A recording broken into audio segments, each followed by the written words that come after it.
Shalom, shalom à tous et à toutes. Soyez richement bénis. Je reviens encore vers vous en ce moment au travers de cette vidéo pour t'apporter une bonne nouvelle. Bien avant de commencer, laisse-moi te dire une chose.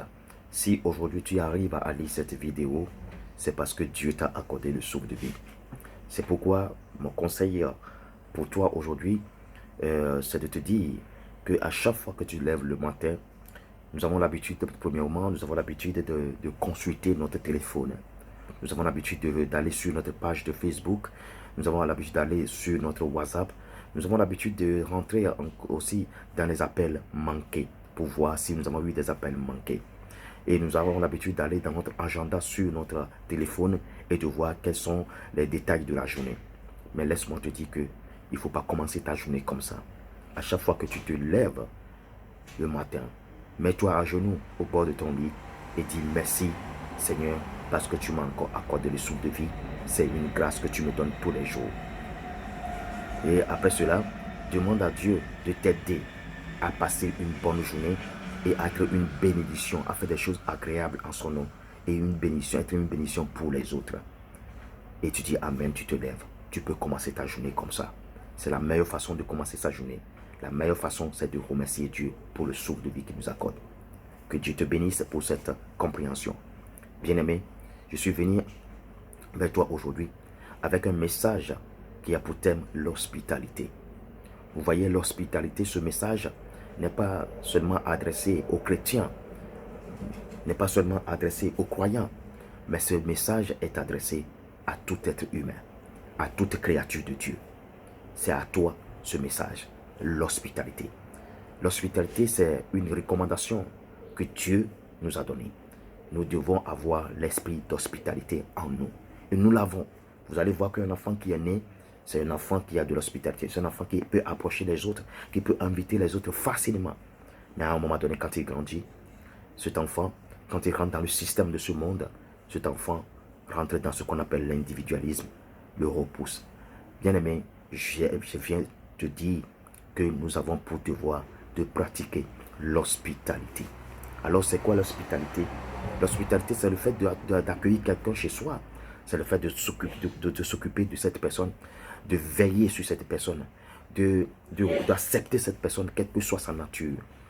C'est le fait de prendre la personne, de prendre soin d'une personne sous son toit. C'est ça ce qu'on appelle l'hospitalité. Et ça, nous n'avons pas besoin d'avoir un château, nous n'avons pas besoin d'avoir de grandes choses, nous n'avons pas besoin d'avoir de la richesse, de l'argent avant de pratiquer l'hospitalité. Tant que tu vis, tant que tu as un chez, tant que tu as la possibilité de dormir quelque part et se réveiller, tu es capable de recevoir quelqu'un chez soi. Tu es capable d'accepter quelqu'un chez toi. L'hospitalité, c'est une recommandation, je viens de le dire encore. Alors nous allons voir que la Bible nous a enseigné sur l'hospitalité. Quand nous voyons dans le livre d'Hébreux, les Hébreux, chapitre 13, le verset 2, la Bible dit quoi? N'oubliez pas l'hospitalité, car en l'exerçant, quelques-uns ont logé des anges sans le savoir.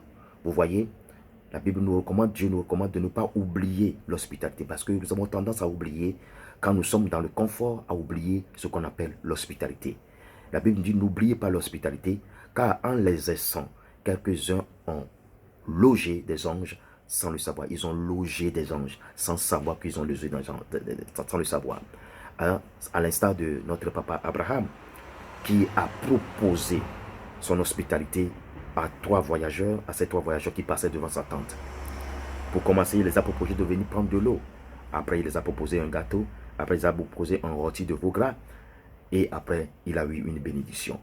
Abraham, quand vous voyez dans son histoire, Dieu lui a fait une promesse. Une promesse qui a duré. Et Abraham était dans l'espérance de cette promesse. Mais vous allez voir que c'est le jour que Abraham a pratiqué l'hospitalité envers ces trois voyageurs que Abraham a eu la confirmation de la naissance de son fils, du fils promis, le fils Isaac. Vous voyez cela? Donc l'hospitalité peut déclencher beaucoup de choses dans notre vie. L'hospitalité peut nous ouvrir beaucoup de portes. Alors Abraham ne savait, pendant cette promesse, Abraham ne savait pas quand aura lieu, sera accomplie sa promesse et comment sera accomplie sa promesse. Mais c'est le jour qu'il a pratiqué l'hospitalité qu'il a eu le quand et le comment. Vous voyez, le quand parce que quand Dieu a fait la promesse à Abraham de lui donner un enfant, un fils, Abraham ne savait pas, Dieu ne lui a pas donné une date. Mais Abraham était dans l'espérance. Comment? Parce que, arrivé à un moment donné, sa femme Sarah qui était âgée, sa femme Sarah a rentré atteinte de ménopause et Sarah ne peut plus concevoir. Mais c'est le jour que Abraham, notre papa Abraham, a proposé son hospitalité à ces 3 voyageurs. Ce jour, Abraham a eu la confirmation du temps qu'il aura son fils promis. Alors l'hospitalité ne peut nous apporter que du bien. Alors bien aimé, nous allons encore voir cet exemple aussi, qui est la femme, la prostituée, qui est Rahab. Rahab, la prostituée à Jéricho. Cette femme, Dieu a changé sa destinée. Dieu a changé son histoire quand elle a pratiqué l'hospitalité. Vous voyez, quand elle a pratiqué l'hospitalité, Dieu a complètement changé sa vie. Sa vie est devenue une autre chose. Nous voyons que la Bible dit, car c'est par la foi que Rahab la prostituée ne périt pas avec les rebelles, parce qu'elle avait reçu les espions avec bienveillance. Hébreux chapitre 11, verset 31. Quand nous prenons l'histoire de cette femme prostituée, qui s'appelle Rahab, cette femme a pratiqué l'hospitalité en hébergeant les espions chez elle et depuis ce jour, sa vie a changé. À cause de l'hospitalité, la femme prostituée Rahab a eu 3 bénédictions. D'abord, cette femme, la première des choses qu'elle a gagnées, c'est que cette femme a été sauvée, elle et toute sa famille, parce qu'elle a pratiqué l'hospitalité. Deuxième chose, cette femme prostituée est devenue épouse du fils d'Israël. Et troisième chose, cette femme fait partie de la généalogie de notre Seigneur Jésus-Christ. À cause de l'hospitalité, sa vie a complètement changé. Elle a eu la vie sauve. Elle et sa famille, son identité a changé. Elle est devenue une épouse d'un enfant du peuple d'Israël, du peuple de Dieu. Et à part ça, elle est devenue grand-mère de notre Seigneur Jésus-Christ. Vous voyez comment l'hospitalité peut changer toute une histoire. On prend aujourd'hui l'exemple de cette femme, Rahab la prostituée. Quand on dit prostituée, nous connaissons de quel péché il s'agit. La prostitution n'a pas de place devant Dieu. Mais au travers de son esprit d'hospitalité, son identité a complètement changé. Alors bien aimé, ce n'est pas une question de chrétien, ce n'est pas une question de croyant. C'est une question de créature de Dieu. Dieu a mis ses vertus en nous, d'aimer les autres et de pratiquer l'hospitalité. Alors quand nous pratiquons l'hospitalité, n'essayons pas de voir la personne que nous voulons héberger, sa forme, son rang social, son identité. Vous voyez, avant ou bien son appartenance, je ne sais pas, religieux ou bien de quel pays il vient. Non. Avant que tu ne sois africain, tu es une créature de Dieu. Avant que tu ne sois américain, tu es une créature de Dieu. Avant que tu ne sois asiatique, tu es une créature de Dieu. C'est pourquoi il ne faut pas choisir ses invités selon leur provenance. Ou bien il ne faut pas choisir des invités selon leur capacité financière. Vous voyez, quand vous voyez un homme, quelle que soit sa position bas, quelle que soit sa vulgarité, quel que soit le fait qu'il n'ait rien, voyez que sa destinée l'accompagne depuis le premier jour qu'il a été né. Quelqu'un, aujourd'hui tu peux voir quelqu'un qui est dans le chômage, quelqu'un qui est dans la pauvreté, pas possible. Mais si cette personne est prédestinée à devenir un président, il faut savoir que le destin de président se trouve déjà dans cette personne qui se trouve dans la pauvreté. C'est pourquoi il ne faut pas accueillir les gens selon leur rang, selon ce qu'il paraît être. Parce que même le fou, s'il est prédestiné, si son destin est qu'il devienne président, qu'il devienne un homme, un milliardaire, étant fou sur le dépotoir, il l'est déjà. Vous voyez, il l'est déjà. On ne devient pas un riche, on est né riche. C'est spirituel. On ne devient pas un président, mais on est né président. Alors, quelle que soit ta position aujourd'hui, quelle que soit la position de la personne, recevez cette personne avec bienveillance.